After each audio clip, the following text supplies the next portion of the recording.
কথা ধারাবাহিকের আজকের পর্বে আপনারা দেখতে চলেছেন যে বুলি অগ্নির মাথার চুলগুলো কেটে দেয়। আর সকালবেলা উঠে যখন অগ্নি দেখে যে তার মাথার চুলগুলো কাটা, তখন সে বুঝতে পেরে যায় যে এই কাজটা একজনই করতে পারে, আর সেটা হচ্ছে বুলি। এভি নিচে এসে চিৎকার চেঁচামেচি করলে সবাই জড়ো হয়ে যায়, বলে কি হয়েছে। তখন এভি সমস্ত ঘটনাটা বলে। বুলি তখন বলে, আরে আমি তো আপনার ভালোই করেছি, আপনি বলেছিলেন না আমি হাতের কাজ কি পারি, সেটাই তো দেখিয়েছি। আচ্ছা বলুন তো আমার হাতের কাজ কত ভালো লেগেছে আপনার। এটা শুনে অগ্নি তো আরও রেগে যায়। বাড়ির সবাই অগ্নিকে বোঝানোর চেষ্টা করে যে ওই রকম চুল রাখলে তোকে ভালো লাগছিল না, এখন তোকে খুব সুন্দর লাগছে।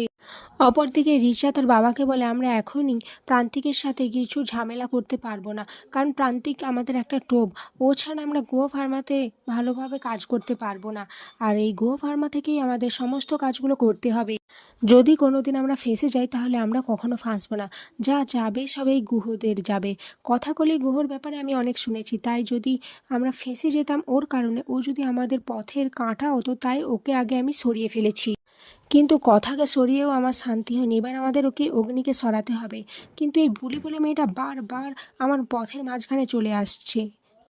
এই বলে রিচা সেই বন্যি ফুলটা অগ্নির পারফিউমের ভেতরে রেখে দেয়।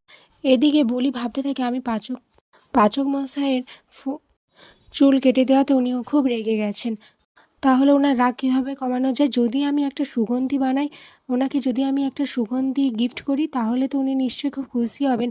এই বলে সেই অগ্নির ঘরে এসে একটা পারফিউম দেখতে পায়। সেখানে দেখতে পায় যে বন্যি ফুল রয়েছে। অগ্নিকে ঘরে আসতে দেখে বুলি লুকিয়ে পড়ে। এরপর অগ্নি যখন সেই পারফিউমটা মাখতে যাবে, ঠিক তখনই বুলি লুকানো অবস্থা থেকে বেরিয়ে এসে সেই পারফিউমটা ছুঁড়ে ফেলে দেয়। এটা দেখে অগ্নি তো খুব রেগে যায়, বলে তোমার কি মাথা খারাপ হয়ে গেছে? আমাকে একটুও শান্তি দেবে না তুমি? তখন বুলি বলে, ভালো সাহেব এটা আপনি ব্যবহার করবেন না, এতে বন্যি ফুল মেশানো রয়েছে। আমার কথা যদি বিশ্বাস না হয় তাহলে আপনি পরীক্ষা করে দেখুন। আর এটা শুনে সবাই তো অবাক হয়ে যায়, বাড়ির সবাই ওদের চেঁচামেচি শুনে চলে আসে।